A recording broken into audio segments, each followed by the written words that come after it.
Hallelujah. Hallelujah. आज एक बार फिर परमेश्वर का बहुत धन्यवाद करते कि परमेश्वर ने हमको जीवित रखा और परमेश्वर ने इस जगह पर हम सभी को इकट्ठा किया। परमेश्वर पिता का बहुत धन्यवाद। आओ परमेश्वर के वचन की ओर चले और बाइबल से अय्यूब की पुस्तक उसका दूसरा अध्याय, अय्यूब 2 और हम पढ़ेंगे उसके पहले वचन से लेकर उसके 6 वचन तक। अय्यूब 2 1 से 6। फिर एक और दिन यहोवा परमेश्वर के पुत्र उसके सामने उपस्थित हुए और उनके बीच शैतान भी उसके सामने उपस्थित हुआ। यहोवा ने शैतान से पूछा, तू कहाँ से आता है? शैतान ने यहोवा को उत्तर दिया, इधर उधर घूमते फिरते और डोलते डालते आया हूँ। यहोवा ने शैतान से पूछा, क्या तूने मेरे दास अय्यूब पर ध्यान दिया है कि पृथ्वी पर उसके तुल्य खरा और सीधा और मेरा भय मानने वाला और बुराई से दूर रहने वाला मनुष्य और कोई नहीं है। यद्यपि तूने मुझे बिना कारण उसका सत्यानाश करने को उभारा, तो भी वह अब तक अपनी खराई पर बना है। शैतान ने यहोवा को उत्तर दिया, खाल के बदले खाल, परंतु प्राण के बदले मनुष्य अपना सब कुछ दे देता है। इसलिए केवल अपना हाथ बढ़ाकर उसकी हड्डियां और मांस छू, तब वह तेरे मुंह पर तेरी निंदा करेगा। यहोवा ने शैतान से कहा, सुन, वो तेरे हाथ में है, केवल उसका प्राण छोड़ देना। परमेश्वर पिता का वचन हमारे लिए बहुत ही आशीषित है और परमेश्वर पिता का वचन सच्चा है और बाइबल में लिखा है, यदि तू सच्चाई को जानेगा तो सच्चाई तुझे आज़ाद करेगी। हालेलुया। बहुत ध्यान से परमेश्वर के वचन को सुनना ताकि हम उसको हृदय में उतार सके और आने वाले दिनों में उस वचन के अनुसार चलते हुए हम स्वर्गराज के वारिस हो सके। एक बार एक ऐसी घटना हो गई कि एक मित्र था, वो दूसरे मित्र के सामने वो तलवार लेकर चला गया। अभी वो उसके साथ मजाक कर रहा था, लेकिन वो ऐसे उसने मुंह बनाया कि जैसे पूरा क्रोधित है और हाथों में तलवार लेकर उसके सामने गया और ये भाई साहब डर गए और ये डर गया और जहाँ पर खड़ा था किचन में, तो वहाँ पर चाकू पड़ा था। वो तो डरा रहा था। अभी उसको तो ऐसा कि मेरे मित्र को क्या हो गया, मुझे मारने के लिए आ गया। तो उसने जल्दबाजी में वो चाकू उठाया और उस मित्र के पेट में मार दिया और वो वहीं पर मर गया। वचन को ध्यान से सुनते रहना। एक बार बाइबल में एक राजा हो गए जिसका नाम था आसा राजा। और आसा राजा परमेश्वर का भय मानते थे, परमेश्वर की आज्ञाकारी करते थे और परमेश्वर के वचन के अनुसार वो चलते थे। और अपने ज़माने में आसा बहुत सच्चाई से और खराई से वो परमेश्वर के साथ वो चलते थे। उनके पास 5,80,000 की सेना थी। उनके पास 5,80,000 सैनिक थे। और एक बार ऐसा हुआ कि उस आसा राजा के विरोध में एक दूसरा राजा, कुश का राजा, वो चढ़ाई करने के लिए निकल पड़ा। और जब वो आ रहा था तो उसके पास 10 लाख सैनिक थे। आसा राजा को पता चला मेरे पास 5,80,000 और उसके पास 10 लाख। 10 लाख के सामने मैं 5,80,000 लेकर कैसे जाऊं? अगर मैं जाऊंगा वो 10 लाख लोगों तो हमको खत्म कर देंगे, हम मर जाएंगे। तो आसा राजा जो है वो बहुत ही घबरा गए और वो भागे और परमेश्वर के पास गए और परमेश्वर के पास जाकर उन्होंने परमेश्वर से प्रार्थना की और परमेश्वर से कहा, परमेश्वर आप तो महान परमेश्वर हो, आप तो निर्बल को बलवंत के विरोध में सहायता करने वाले महान राजा हो। परमेश्वर मैं तो आपके ऊपर भरोसा करता हूँ और आपके ऊपर भरोसा करते हुए मैं इस बड़ी सेना के सामने आता हूँ। परमेश्वर आप कुछ करो। और परमेश्वर ने बोला, कोई बात नहीं, तू लड़ाई के लिए जा, लेकिन ये तेरा युद्ध नहीं है, ये मेरा है, और मैं तुझे बचाऊंगा और उनको तेरे वश में कर दूंगा। और बाद में आसा राजा जो थे वो जीत भी गए, और सामने जो 10 लाख लोग थे वो सारे के सारे वो लोग मारे गए। एक बार यहोशापात नाम का राजा था, उसके विरोध में भी बहुत सारी सेनाएं जो है वो चढ़ाई करने के लिए आ गई। और किसी ने जाकर यहोशापात को बताया कि यहोशापात तेरे विरोध में बहुत लोग आ रहे। और यहोशापात जो डर गए, वो भी डर कर परमेश्वर के पास भागे और सभी लोगों को बोल दिया, ये जल्दी से इकट्ठा हो जाओ, सभी लोगों को पास करो और सभी लोग परमेश्वर को ढूंढो। हम परमेश्वर से प्रार्थना करते हैं कि हमारे परमेश्वर जो है वो हमें बचाए। और ऐसा हुआ, सभी लोग इकट्ठे हो गए, सभी लोगों ने परमेश्वर से प्रार्थना की, परमेश्वर हमको बचाओ, परमेश्वर हमको बचाओ। और उस वक्त भी परमेश्वर ने यहोशापात की सुन ली और परमेश्वर ने यहोशापात को भी वो बचा लिया। यहोशापात भी वो बचाए गए।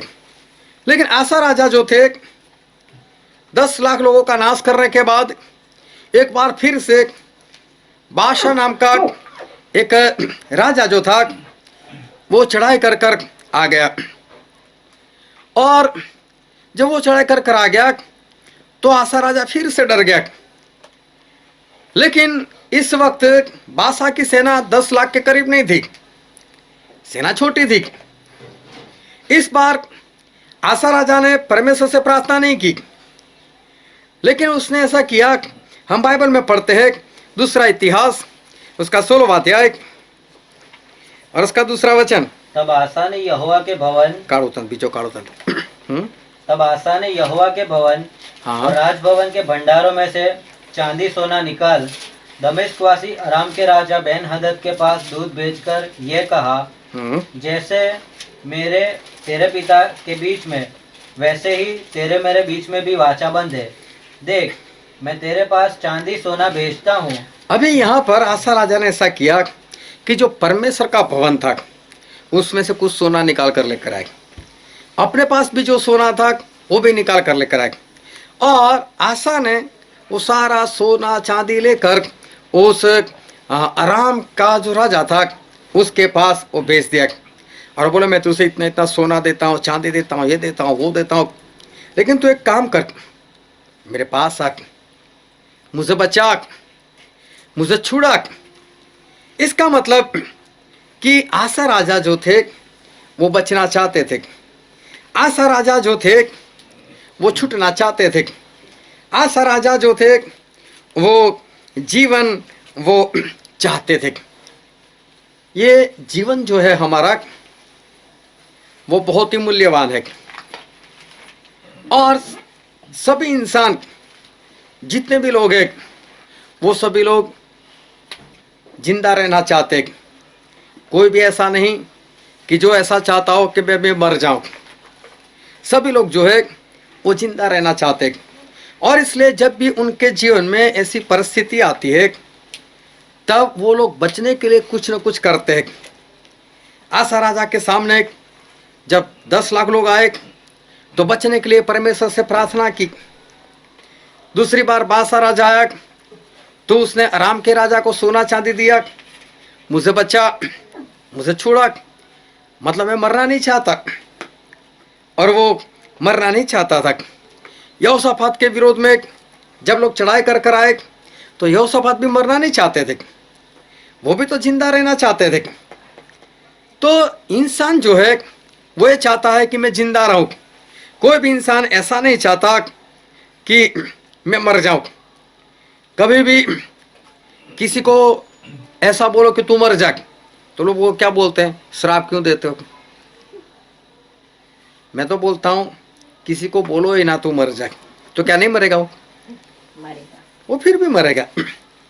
मौत तो है ही है, मौत सभी के पास आने वाली है, लेकिन फिर भी सभी लोग जो है वो जिंदा रहना चाहते हैं। और जिंदा रहने के लिए इंसान जो है वो बहुत ही गिरी हुई हद तक जा सकता है। इंसान खुद को बचाने के लिए वो कुछ भी कर सकता है। एक बार तो इज़राइल में अकाल पड़ा हुआ था, अकाल बहुत भारी था, और उस वक्त ऐसा हुआ, हम बाइबल में पढ़ते हैं दूसरा राजा उसका 6 अध्याय और उसका 28 और 29 वचन। फिर राजा ने उससे पूछा, तुझे क्या हुआ? हाँ, राजा ने एक स्त्री से बात की और उसको पूछा कि तुझे क्या हुआ। उसने उत्तर दिया, हाँ, इस स्त्री ने मुझसे कहा था हम्म, मुझे अपना बेटा दे कि हम आज उसे खा लें। हाँ, फिर कल मैं अपना बेटा दूंगी और हम उसे भी खाएंगी। हाँ, तब मेरे बेटे को पकाकर हमने खा लिया। हाँ, फिर दूसरे दिन जब मैंने इससे कहा कि अपना बेटा दे कि हम उसे खा लें, हाँ, तब इसने अपने बेटे को छिपा रखा। देखो कैसी हालत थी। 2 स्त्रियां थी, दोनों को एक एक बेटे थे। अभी ऐसा हुआ कि अकाल इतना भारी था कि दोनों स्त्रियों ने जिंदा रहने के लिए सोचा, बोले क्या करेंगे, खाने के लिए तो कुछ है नहीं। तो बोले काम करते, आज तेरा बेटा पका कर खाते, कल मेरे बेटे की बारी। सोचो, इंसान से सोचता नहीं कितनी हद तक जाता है खुद को बचाने के लिए। एक सगी माँ ने अपने बेटे को पका कर खाया। अब हम इतना बोल दे तो ठीक है, लेकिन इसकी गहराई में जाओ। आप कोई भी खाना बनाते हो तो कैसे बनाते हो? आप सब्जी लाते हो तो क्या करते हो, उसको काटते हो, छोटे छोटे टुकड़े करते हो, उसके बाद उसको धोते हो, फिर पकाते हो, फिर खाते हो। अब यहाँ तो देखो खुद का लड़का है, उसको काटा होगा, लड़का चिल्लाया होगा, तड़पा होगा, फिर भी उसको काटा, उसके छोटे छोटे पीस किए होंगे, और फिर उसके बाद उसके मीट को धोया होगा, फिर उसमें नमक मिर्च मसाला डालकर खाया होगा। कैसी परिस्थिति होगी। देखो, खुद को बचने के लिए एक सगी माँ ने अपने बेटे को काट कर दूसरी औरत के साथ मिलकर खाया है। कैसी घटना है एक। इंसान खुद को बचने के लिए, खुद को बचाने के लिए कितना कुछ करता है। एक बार हमारे विश्वासियों के पिता अब्राहम की हम बात करते हैं तो बाइबल में अब्राहम के बारे में भी लिखा है। हम पढ़ते हैं उत्पत्ति का पुस्तक उसका 12वां अध्याय और पढ़ो तो 11, 12 और 13वां वचन। फिर ऐसा हुआ कि मिस्र के निकट पहुंचकर उसने अपनी पत्नी सारे से कहा। हाँ, अब्राहम अपनी पत्नी सारा से बात करते हैं। सुन, मुझे मालूम है कि तू एक सुंदर स्त्री है और जब मिस्री तुझे देखेंगे तब कहेंगे ये उसकी पत्नी है, इसलिए वे मुझको तो मार डालेंगे, पर तुझको जीवती रख लेंगे। हाँ, बोले तू तो देखने में बहुत खूबसूरत है, और जब उनको पता चलेगा मैं तेरा पति हूँ तो बोले मुझे तो मार देंगे, लेकिन तुझे तो अपने पास रख लेंगे। फिर अतः यह कहना, हाँ, मैं उसकी बहन हूँ, मैं उसकी बहन हूँ, ऐसा कहना, जिससे तेरे कारण मेरा कल्याण हो, हाँ, और मेरा प्राण तेरे कारण बचे। देखो, मेरा प्राण बच जाए। बचने के लिए एक पति अपनी पत्नी से झूठ बोलवाता है। इंसान किस हद तक जा सकता है अपने आप को बचाने के लिए, अपने आप को जिंदा रखने के लिए। इंसान जो है वो कहाँ तक पहुँच जाता है। अब्राहम ने अपनी पत्नी से कहा कि कोई तुझसे पूछे तो ऐसा कहना कि ये मेरा भाई है। अभी सोचो इसका दूसरा मतलब क्या है। ये बोलती है कि मेरा भाई है, इसलिए वहाँ का राजा या तो कोई भी अमीर इंसान स्त्री को उठाकर लेकर जा सकता है कि मैं इसके साथ शादी कर लूँगा। तो अब्राहम क्या चाहते, वो चाहे जो भी हो उसके साथ, मैं तो बचूं। समझ में आ रही बात? यहाँ पर ये बात है।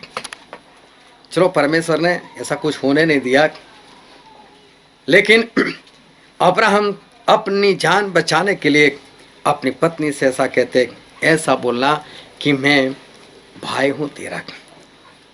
इंसान अपने आप की जान बचाने के लिए कोई भी हद तक जा सकता है, अपने आप को बचाने के लिए वो कहीं पर भी जा सकता है। ये जो हमारा शरीर है सही में बहुत ही खतरनाक है। इसको आप साथ संवार कर रखो, अच्छे से संभाल कर रखो, फ्रिज में रखो, लेकिन फिर भी इंसान बूढ़ा तो होने ही वाला है, आज नहीं तो कल बूढ़ा तो होने वाला है। उसके चेहरे पर झुर्री आने वाली है और पता चली जाएगा कि चाहे कितने भी बाल काले करे, लेकिन दिखाई देगा कि बाल तो काले हैं लेकिन असली वाले नहीं, ये तो नकली वाले काले हैं, क्योंकि झुर्रियों से पता चल जाता है कि अंदर जो है वो तो सफ़ेद बाल है। ये इंसान वो तो बूढ़ा हो चुका है, वो पता चल जाता है।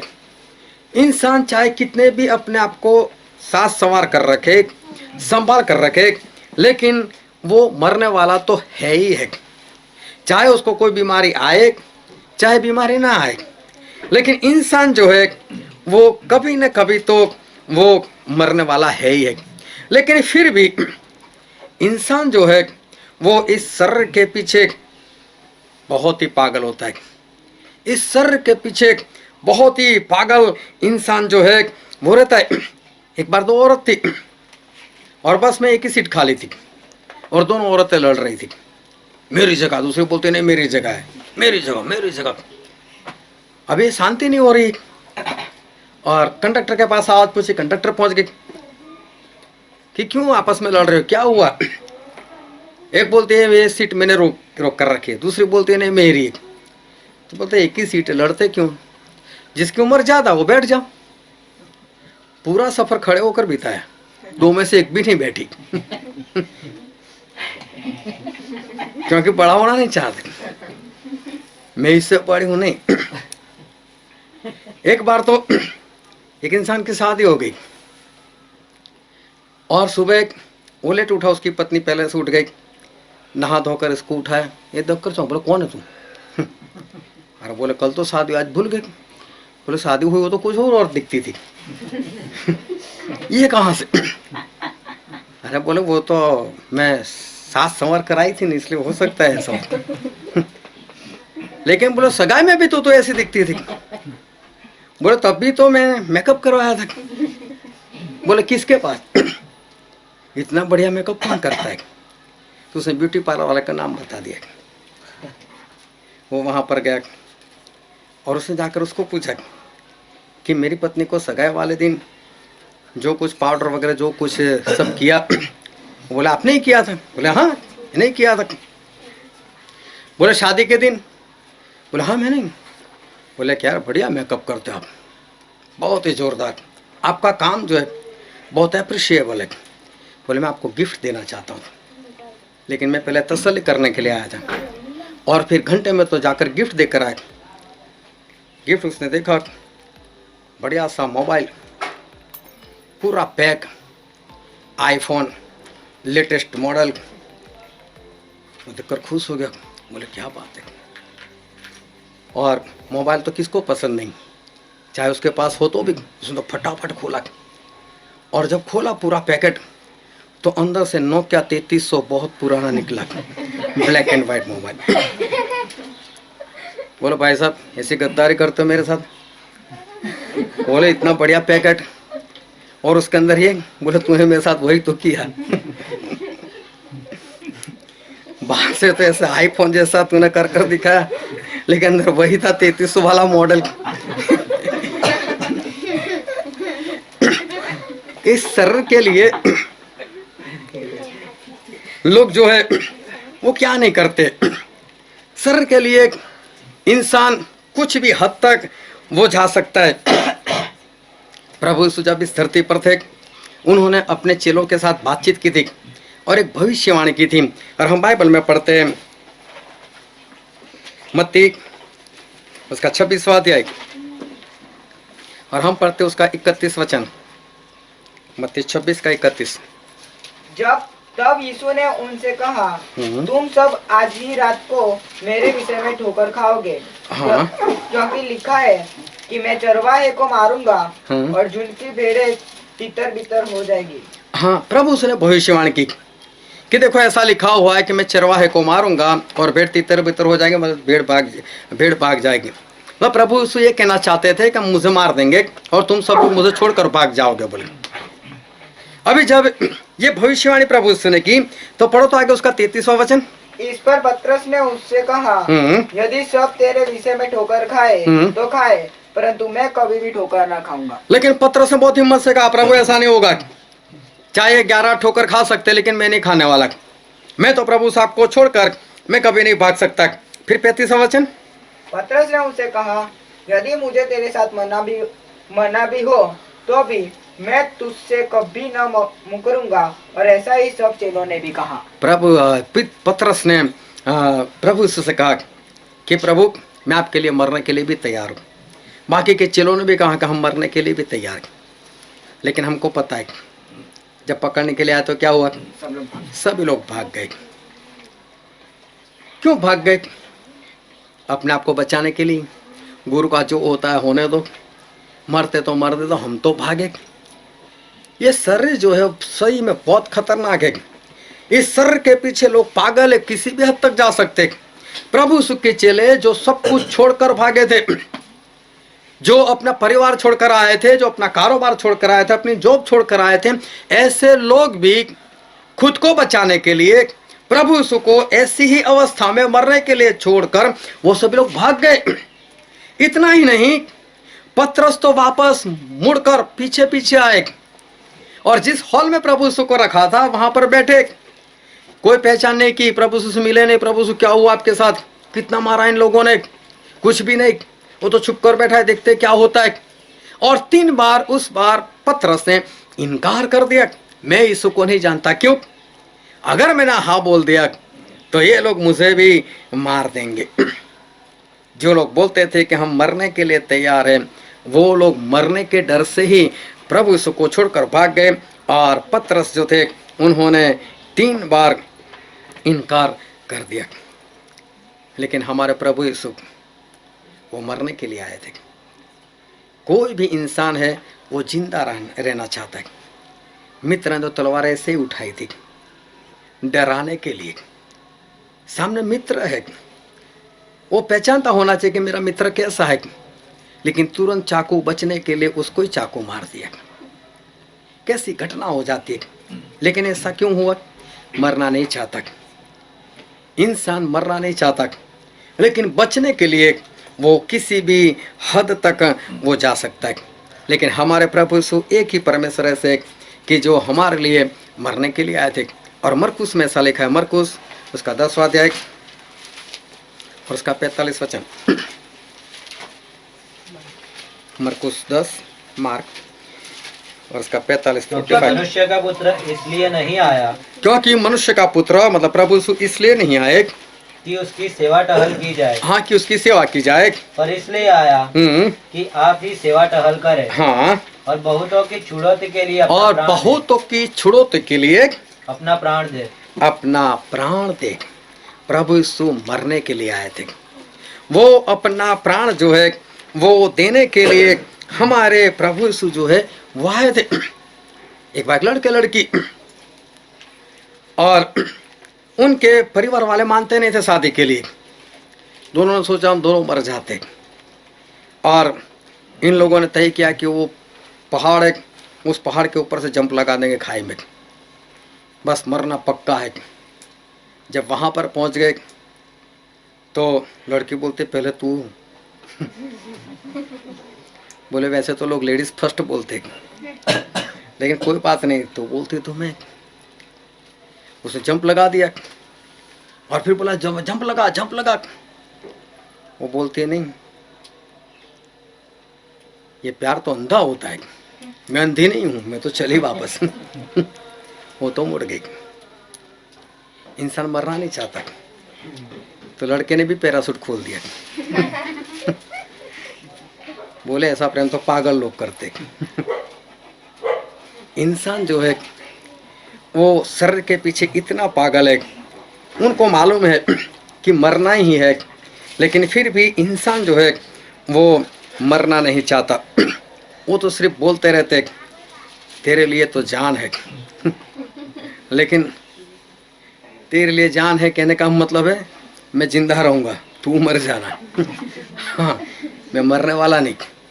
तो इंसान जो है वो जिंदा रहने के लिए वो किसी भी हद तक जा सकता है। ये शरीर जो है वो इंसान की एक कमजोरी है। बहुत ध्यान से परमेश्वर के वचन को समझते रहना।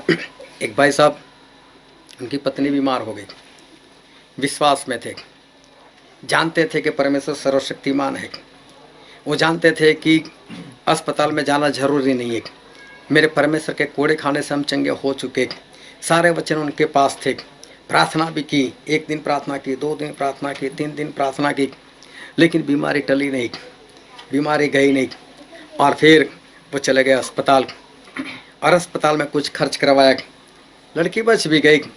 और हमारी बात हुई, बोला क्यों ऐसा किया, थोड़ा विश्वास में रहते तो परमेश्वर काम कर रहे थे। और बोले यहाँ पर मर रही थी, उसकी जान जा रही थी, करना ही पड़ेगा, अस्पताल जाना ही पड़ेगा। क्यों इंसान ऐसा करता है, मरना नहीं चाहता। लेकिन लाजर को देखो, लाजर भी तो बीमार थे, और उसकी बहनों ने प्रभु यीशु के पास कुछ लोगों को भेजा, जाओ जाकर यीशु को बोलो कि लाजर बीमार है जिसको तू प्रेम करता है। प्रभु यीशु ने उनको कुछ नहीं बोला, और सभी लोग वापस आ गए। मार्था ने देखा, मरियम ने देखा, यीशु कहाँ है, बोले यीशु तो नहीं आए हमारे साथ। बोले क्या ना बोला है, बोले ना नहीं बोला। तो लाजर सुन रहे कि प्रभु यीशु ने ऐसा नहीं बोला कि मैं नहीं आने वाला, इसका मतलब प्रभु यीशु आएंगे। और ये लोग इंतजार करते रहे, और बीमारी बढ़ती गई होगी, क्योंकि लाजर बीमारी में मर भी गए, इसका मतलब बीमारी बढ़ी, वो बात सही है। उसके बाद हुआ ये होगा कि मार्था ने बोला होगा चल लाजर हम चलते हैं अस्पताल। आज देखो 3 दिन हो गए लेकिन प्रभु यीशु दिखाई नहीं देते, और लाजर उस बीमारी की अवस्था में बोले होंगे, बोले नहीं मेरे प्रभु यीशु आएंगे, वो मुझे बचा लेंगे, वो मुझे उठा लेंगे, मुझे नहीं आना है। चौथे दिन हो सकता है मरियम ने बोला हो कि चलो लाजर चलते हैं अस्पताल, हो सकता है अब तो बोल भी नहीं सकता हो, लेकिन लाजर ने इशारा किया हो, नहीं नहीं मैं नहीं आने वाला, नहीं जाना है मुझसे अस्पताल।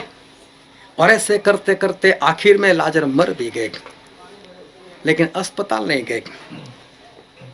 मर्था और मरियम जो थे उनका विश्वास कमजोर था, लेकिन लाजर का विश्वास पूर्ण रीति से था, और लाजर आखिर में वो मर गए। तो मर गए तो क्या हुआ, प्रभु यीशु आए। जब लाजर को दफन किए हुए 4 दिन बीत चुके थे, और प्रभु यीशु आए, और मार्था दौड़कर प्रभु यीशु के पास गई, यीशु यीशु अगर तू यहाँ पर होता तो मेरा भाई नहीं मरता। मैं ये भी जानती हूँ कि आज भी अगर तू परमेश्वर से कुछ मांगे तो परमेश्वर तुझे देंगे। और प्रभु से बोला तेरा भाई उठेगा। बोले हाँ वो तो आखिरी दिन उठेगा, मैं जानती हूँ। बोले नहीं, पुनरुत्थान मैं हूँ, जीवन भी मैं हूँ, जो कोई मुझ पर विश्वास करता है वो यदि मर भी जाए तो वापस जिंदा होगा। जो मुझ पर विश्वास करता है वो यदि मर भी जाए तो जिंदा होगा। इस बात को दिमाग में बिठा लेना। जितने लोग विश्वास करते करते मर जाएंगे ना, उसको परमेश्वर उठाएंगे, लेकिन जिसने विश्वास खो दिया और उसके बाद इधर उधर हो गया, उसको परमेश्वर नहीं उठाने वाले। जो विश्वास करते करते मर जाएगा उसको उठाएंगे परमेश्वर। और लाजर के दिमाग में यही बात थी, मर जाऊंगा तो मर जाऊं, लेकिन प्रभु यीशु ने मना तो नहीं किया, मैंने आने वाला, आएंगे प्रभु यीशु। और देखो मरा हुआ था, उसको 4 दिन के बाद भी उठाया। और बाइबल में लिखने के अनुसार कोई भी इंसान मर जाता है ना, उसका न्याय तुरंत ही हो जाता है, या तो उसको स्वर्ग या तो उसको नरक। अभी लाजर जैसे भी थे, वो चाहे नरक में गए चाहे स्वर्ग में गए, उसकी डिटेल में हम नहीं जाना चाहते, लेकिन 4 दिन का उनके पास अनुभव तो था ना, उस न्याय का अनुभव तो था ना। वापस आकर लोगों को बताया तो होगा ना, मैं तो गया था तो ऐसा हुआ, 4 दिन मेरी आत्मा तो यहाँ पर रही। कितनी बड़ी बात है। और वहां से वापस धरती पर आ गए 4 दिन के बाद। परमेश्वर कहते हैं कि अगर कोई विश्वास करते करते मर जाए तो उसे मैं पक्का उठाऊंगा। और परमेश्वर हमें उठाते, अगर विश्वास करते करते मर जाए। ये भाई साहब डर गए, मेरी पत्नी मर गई तो, पत्नी भी डर गई, मैं मर गई तो, इंसान जो है ये शरीर उसकी कमजोरी रही है। बहुत कम लोग हैं जो परमेश्वर के नाम से या परमेश्वर के वचन से वो लोग मरने के लिए वो तैयार होते। ऐसे बहुत कम लोग हैं। और बाइबल में हम पढ़ते हैं प्रेरितों के काम इसका 20वां अध्याय, प्रेरितों का काम इसका 20वां अध्याय और 22, 23 और 24 वचन। अब देखो, मैं आत्मा में बंधा हुआ यरूशलेम को जाता हूँ हाँ, और नहीं जानता कि वहाँ मुझ पर क्या क्या बीतेगा। पौलुस कहते हैं मुझे नहीं मालूम कि मेरे ऊपर क्या क्या बीतने वाली है, केवल यह जानता हूँ कि पवित्र आत्मा हर नगर में गवाही दे देकर मुझसे कहता है हाँ कि बंधन और क्लेश तेरे लिए तैयार है। हाँ, पवित्र आत्मा मुझसे बोल देते हैं कि पौलुस तू जा तो रहा है, तू जो भी शहर में जा रहा है, तू जहाँ पर भी सुसमाचार प्रकट करने के लिए जा रहा है, लेकिन मैं तुझे बता देता हूँ कि वहाँ बंधन है, वहाँ पर तेरे लिए क्लेश है, तुझे सताया जाएगा, तुझे मारेंगे। ऐसा बोले पवित्र आत्मा मुझे पहले से बता देते। लेकिन पौलुस क्या कहते?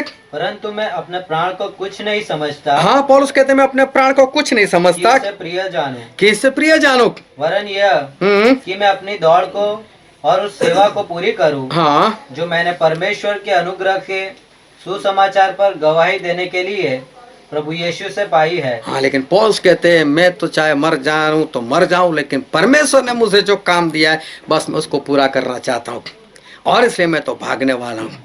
पौलुस मरने के लिए तैयार थे। बहुत कम लोग जो है जो मरने के लिए जिंदा रहते, जो मरना चाहते हैं। फिर उसके 21वें अध्याय में भी लिखा है, उसका 21वां अध्याय प्रेरितों के काम उसका 21 उसका 13वां वचन।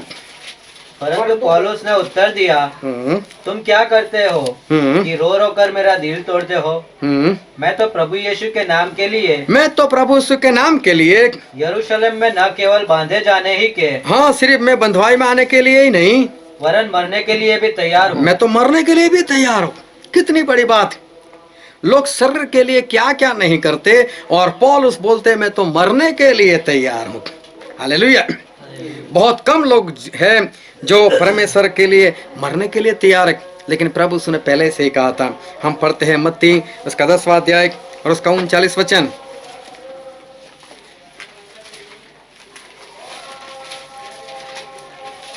जो अपने प्राण बचाता है वह उसे खो देगा। प्रभु तो ऐसा कहते, जो अपना प्राण बचाएगा वो उसे खो देगा, और जो मेरे कारण अपना प्राण खोता है, लेकिन जो मेरे लिए अपना प्राण खोता है मतलब मेरे लिए मर जाता है, वह उसे पाएगा, वो बचाया जाएगा। परमेश्वर प्रभु उसने पहले से बोल दिया था और ऐसा कहा था कि जो अपना प्राण बचाएगा वो खो देगा। क्यों प्रभु ने ऐसा कहा? ये बचाने की बात क्या है? क्या हमें बचना नहीं चाहिए? क्या हमें सामने से मर जाना चाहिए? प्रभु यहाँ पर मरने की बात नहीं कर रहे, लेकिन प्रभु से कहते हैं कि आप मेरे वचन की आज्ञाकारी करते हो और आज्ञाकारी करते करते ऐसी परिस्थिति आ जाए कि कोई आपको मार दे मेरे वचन के खातिर, तो बोलो मरने के लिए तैयार हो जाओ। उस वक्त इनकार मत करो, बचने के लिए इनकार मत करो। अगर आपने इनकार कर दिया तो बोलो मैं भी आपका इनकार कर दूंगा, आप तो नरक में चले जाओगे। इससे अच्छा इनकार मत करो। जो अपना प्राण बचाएगा वो सही में तो खो देगा, लेकिन जो मरने के लिए तैयार, तो यहाँ पर तो शरीर में तो उसको मार दिया जाएगा, लेकिन उसका आत्मा जिंदा होकर वो परमेश्वर के राज में हमेशा के लिए राज करेगा, उसको तो जीवन मिलेगा। ये हमारे प्रभु से कहना चाहते। फिर मत्ती में लिखा है उसका 16वां अध्याय, मत्ती 16 और उसका 24वां वचन। तब यीशु ने अपने चेलों से कहा, हाँ, प्रभु ने अपने चेलों से ऐसा कहा, यदि कोई मेरे पीछे आना चाहे तो अपने आप का इनकार करे, हाँ, और अपना क्रूस उठाए और मेरे पीछे बोले। अपना क्रूस उठाकर मेरे पीछे चले। क्रूस उठाने का मतलब होता है कि अपनी मौत को हाथ में लेकर चले। प्रभु से कहना चाहते हैं मेरे पीछे आते हो तो जीवन की कल्पना मत करो, मेरे पीछे आते हो तो मरने के लिए तैयार होकर मेरे पीछे आओ। हमारे परमेश्वर जीवन देने वाले ही परमेश्वर, लेकिन वो ये बताना चाहते हैं कि जब मेरे पीछे आते हो तो मरने के लिए तैयार होकर ही आओ। मेरे नाम के खातर कहीं भी मौत मिल सकती है। परमेश्वर ये कहना चाहते कि अपना क्रूस उठाओ, मतलब मौत उठाओ और मौत उठाकर मेरे पीछे आओ। फिर प्रेरितों के काम में लिखा है उसका पहला अध्याय, प्रेरितों का काम उसका पहला अध्याय और उसका 8वां वचन। परंतु जब पवित्र आत्मा तुम पर आएगा, तब तुम सामर्थ्य पाओगे तब तुम सामर्थ पाओगे। और यरूशलेम हम्म। और सारे यहूदिया हाँ। और सामरिया में हम्म। और पृथ्वी के छोर तक मेरे गवाह होंगे। मेरे गवाह होगे। ये गवाह का जो मतलब होता है कि हम ये बोलते हैं कि हाँ ये काम मैंने इसी को करते हुए देखा है, तो ये हमने गवाही दी। जब हम बोलते हैं कि मैं बीमार था और मुझे प्रभु यीशु ने चंगाई दी, तो हम ये गवाह बनते हैं कि ये काम मेरे प्रभु यीशु ने ही किया है और किसी ने नहीं किया, इसको गवाह बोलते हैं। लेकिन इस जगह पर जो लिखा है कि जब पवित्र आत्मा तुम पर आएगा तब तुम गवाह बनोगे, वो गवाह के लिए जो सही शब्द है उसका जो मतलब निकलता है वो ये है कि तुम मेरे शहीद होंगे। यहाँ पर जो यूनानी लैंग्वेज में जो शब्द दिया है उसका मतलब ये होता है कि शहीद होना।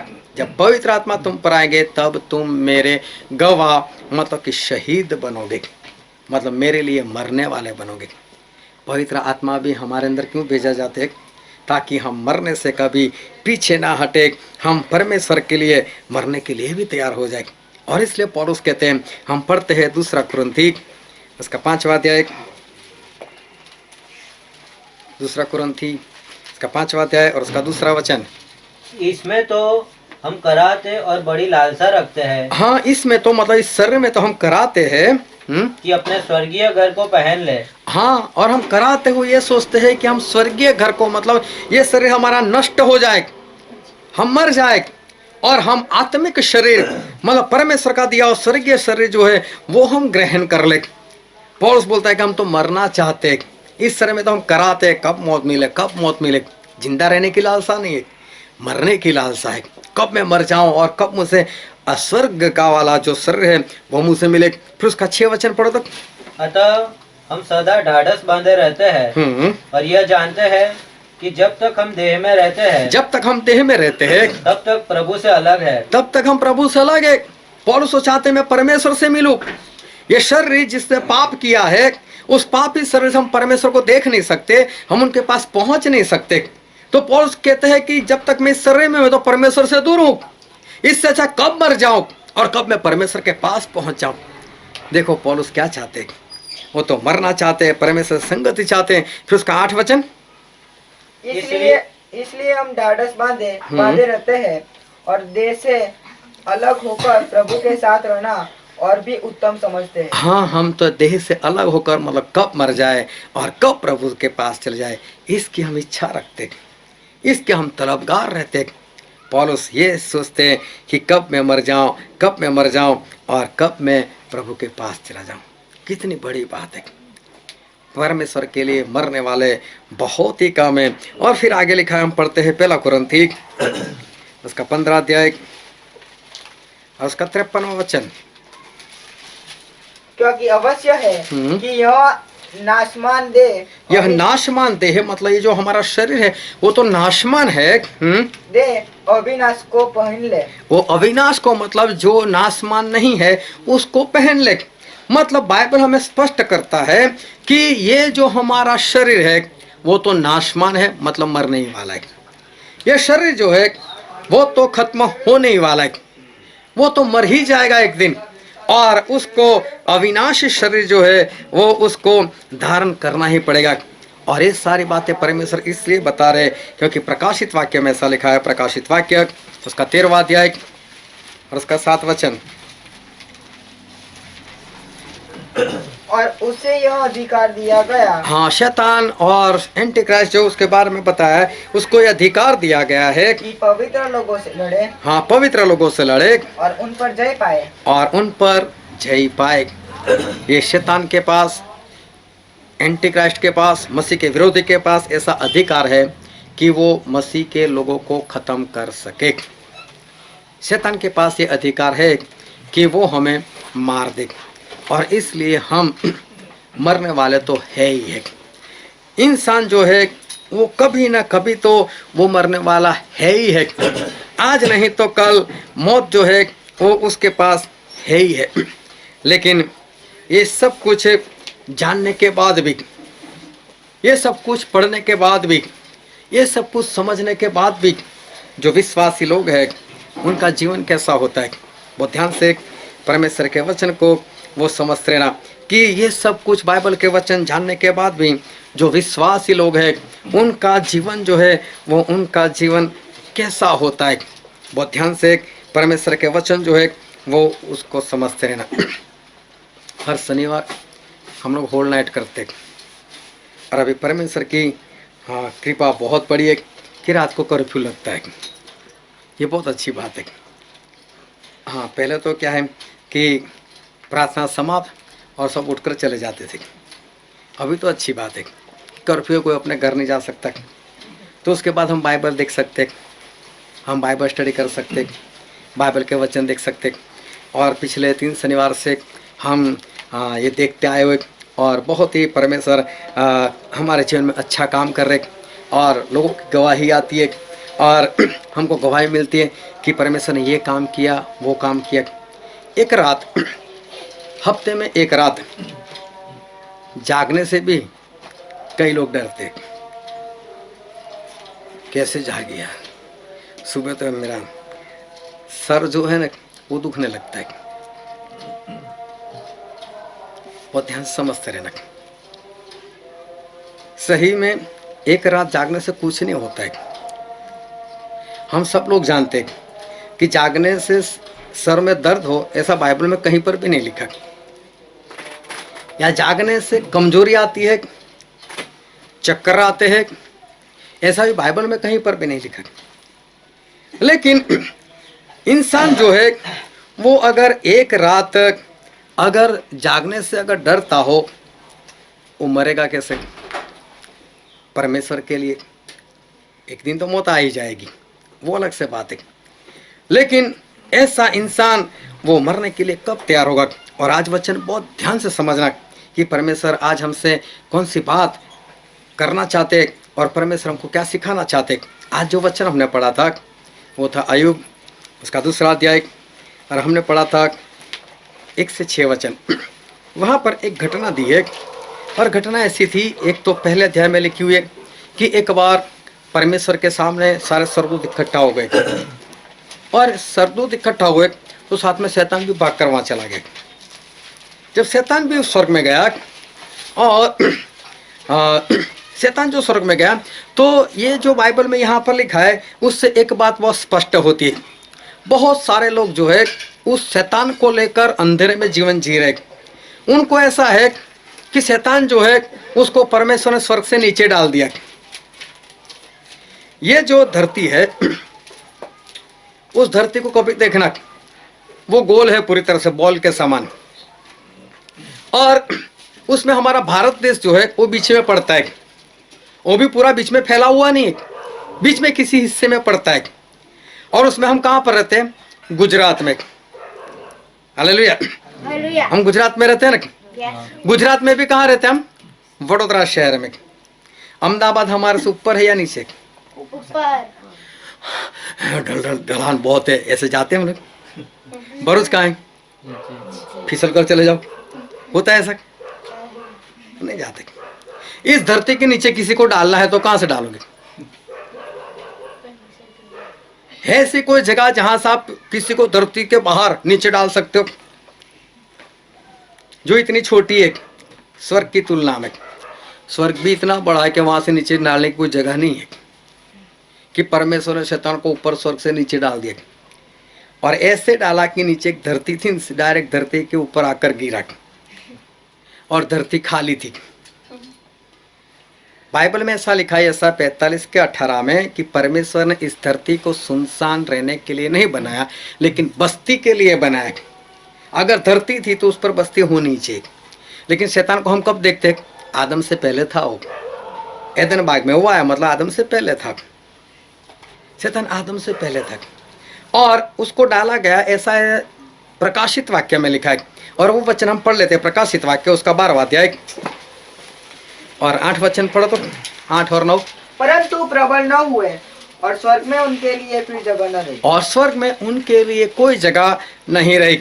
शैतान को और उसके साथ जो उसके साथी थे उनको ऊपर से नीचे डाल दिया गया, ऐसा यहाँ पर लिखा है।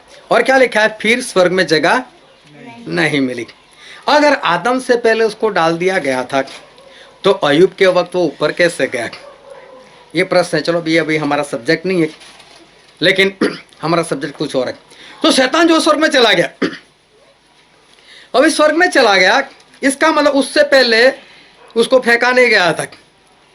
अभी शैतान जो है वो स्वर्ग में चला गया, और चला गया तो परमेश्वर ने देखा शैतान भी यहाँ पर है, तो उसको बोला इधर आ, कहाँ पर घूम काम करा है?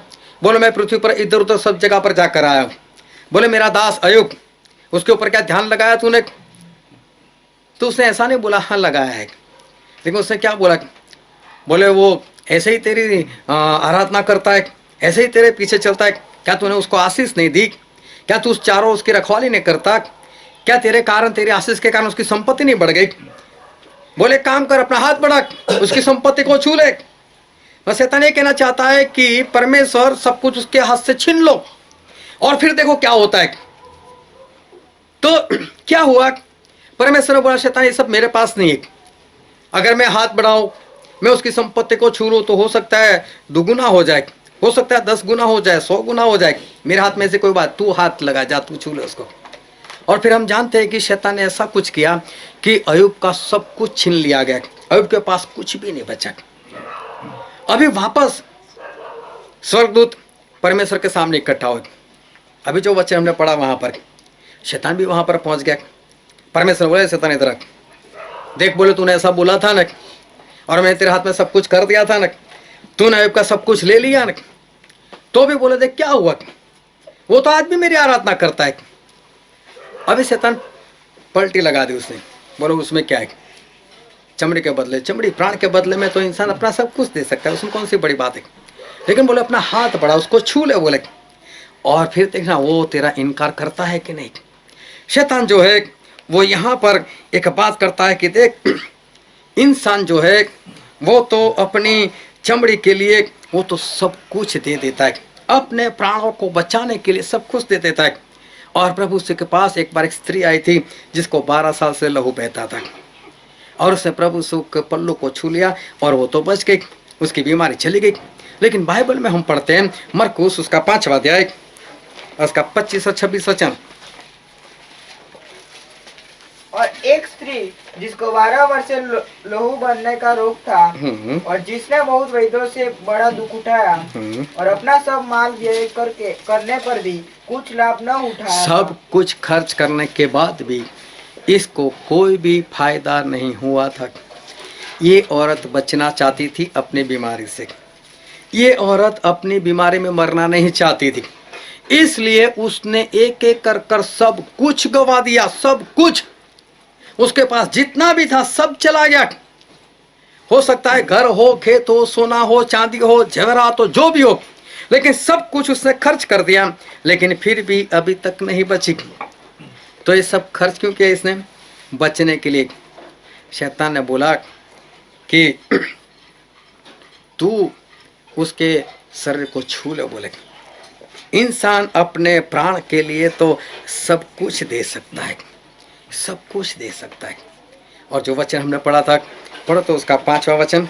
इसलिए केवल अपना हाथ बढ़ाकर उसकी हड्डियां और मांस छू। देखो शैतान परमेश्वर से ऐसा कहता है, पूरे विश्वास से कहता है अपना हाथ बढ़ा, अयुब को छू ले, और तब वह तेरे मुंह पर तेरी निंदा करेगा, और तब तेरे मुंह पर वो तेरी निंदा करेगा। बहुत सारे वचन हमने देखे अभी, वो ध्यान समझ तक हर वचन में हमने ये देखा, एक पौलुस को छोड़कर आसा राजा जिंदा रहना चाहते थे, इसलिए उन्होंने प्रार्थना की परमेश्वर मुझे सहायता करो। आसा राजा ने मंदिर का भी सोना निकाल दिया, अपना भी सोना निकाला, और आराम के राजा को भेजा मुझे सहायता कर, मैं जिंदा रहना चाहता हूँ। यहोशापात ने प्रार्थना की परमेश्वर मुझसे बचाओ, परमेश्वर ने उसको बचाया। ये जिसको लहू बहता था उसने अपना सब कुछ खर्च कर दिया क्योंकि वो जिंदा रहना चाहती थी। उस इंसान ने अपने मित्र के पेट में चाकू मार दिया, उसका कारण सिर्फ यही था कि वो बचना चाहता, जिंदा रहना चाहता था। इंसान जिंदा रहने के लिए कुछ भी कर सकता है, और शैतान तो ये कहता है कि हे परमेश्वर अपना हाथ बढ़ा और अयुब को छू ले, और देखना वो तेरे मुंह पर तेरी निंदा करेगा। क्या इंसान यहां तक गिर सकता है? हाँ, गिरता है इंसान। मैंने बहुत लोगों को बोलते हुए देखा है कि क्या ये परमेश्वर है, कैसी बीमारी देकर रखी है, ऐसा लोग बोलते। अरे बहुत प्रार्थना किया, वो तो सुनता नहीं, वो तो कुछ करता नहीं।